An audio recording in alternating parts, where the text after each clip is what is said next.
राधा और कृष्ण की बात हो रही थी, होली वहीं से उत्पन्न हुई है ना। इसलिए बरसाने की होली, मथुरा की होली, मेरे को मौका मिला है वहाँ होली में कैंप करने का, सौभाग्य मिला है। होली में ही है, खास होली में। एक बार तो अरुण जी जो थे उन्होंने कराया, होली में ही कैंप हुआ है ना, जन्माष्टमी में हुआ है ना, जन्माष्टमी में। हम होली में भी किए, जन्माष्टमी में भी किए। तो अभी जो होली हम मनाएंगे, एक दूसरे को अपना प्रेम देंगे। तो महिलाओं के लिए राधा, अगर सच कहो तो किसी ने पूछा कि मुझे लोगों से ईर्ष्या होती है, क्या करूं?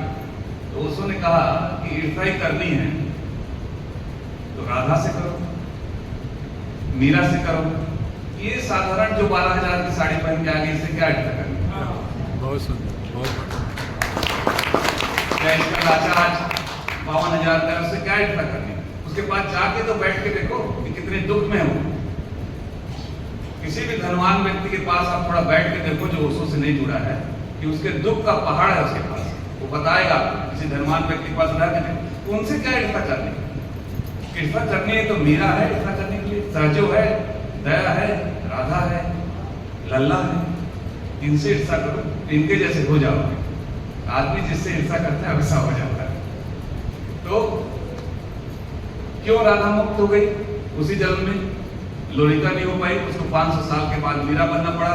विशाखा को अभी 5-4 साल के बाद इंदिराबाई के रूप में जन्म लेना पड़ा पूना में।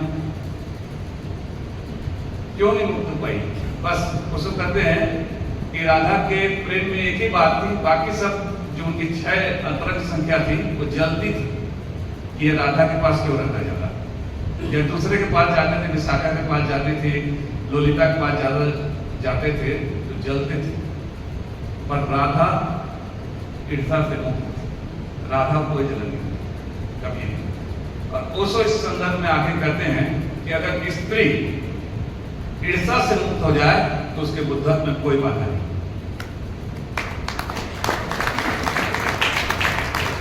और पुरुष अपने मैं से मुक्त हो जाए, जो मैं बकरी जैसा करता था ना, मैं, तो अगर पुरुष अपने मैं से मुक्त हो जाए तो उसके बुद्धत्व में कोई बाधा नहीं।